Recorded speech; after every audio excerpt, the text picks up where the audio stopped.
something with it quickly. Shop it, tell people, exploit it, somehow or another. You have a friend that has a label, and it's a reasonable label, and he's saying, look, I'll put you out if you can get something bigger. Go for it. And if that's a stepping stone label, and you know, he or she agrees to allow you to use the label, there you know, that person could benefit as well. You have a situation where your friend's going to put out your record, and he or she has some minor distribution, but really it's going to serve to expose you to a larger label. You know, work out your deal, but just keep in mind that that's what it's going to be. I mean, so many people sign deals to smaller labels, and they're wondering, like, where's our tour support? And they hand you a can of peanut butter. They hand you a can of peanut butter and a bunch of bread and say, here's your tour support. What are you talking about, tour support? You have a label with no budget. So many bands will be fortunate enough to get on an independent label with a short contract, and then all of a sudden they start asking the label for tour support. And you know, the label turns around and says, here's your jar of peanut butter and here's some bread. That's your tour support. What are you talking about, tour support? You're getting records out. You're putting records. You're developing some roots. I mean, how many bands are out there that, you know, you now know, or that are legendary, that had some kind of independent label before? And, you know, it's almost so silly to get an independent and start treating it like a major. I mean, if you're gonna get an independent label, I mean, utilize it for what it is. I mean, don't mistreat the people at the label. I mean, they could hold your future in their hands. I mean, by the way, they own those masters. And they could end up doing the right thing for you. So many bands are wise to get that independent label and have a little bit more say over what's going on with their career. And it's not like people are banging your door down from a major label. Get something out. I mean, let it go.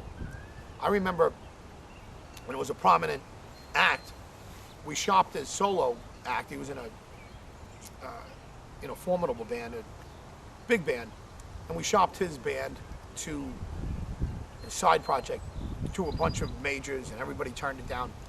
And then to some serious, like, mini majors, what we would call, and we got a couple of offers, and it really was three. When you weeded everything out, there were three solid offers that we thought, hey, this is a pretty good landing spot.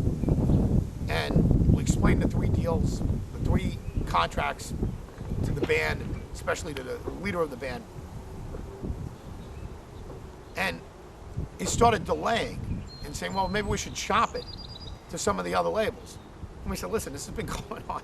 This has been going on for months. Here are the offers. I mean, if you want to find somebody else to shop it, be my guest. I mean, but this is what's out there. So, I mean, if you want to shop it a little while longer, it's going to go on while. But these three independents might not be there at this point, because you don't know what the lifespan of these independents are. Right now, they're not too bad. So here are the pros and cons of each one of these deals.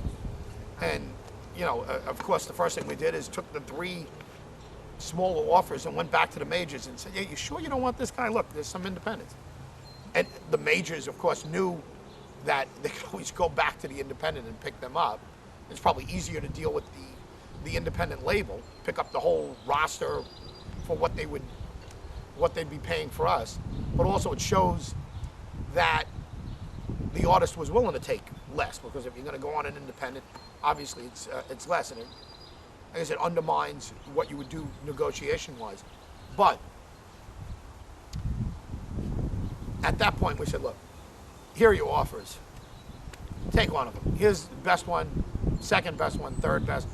And of course, he took what we thought was the best, and it worked out, and it was all right. It was a good outlet. But all in all,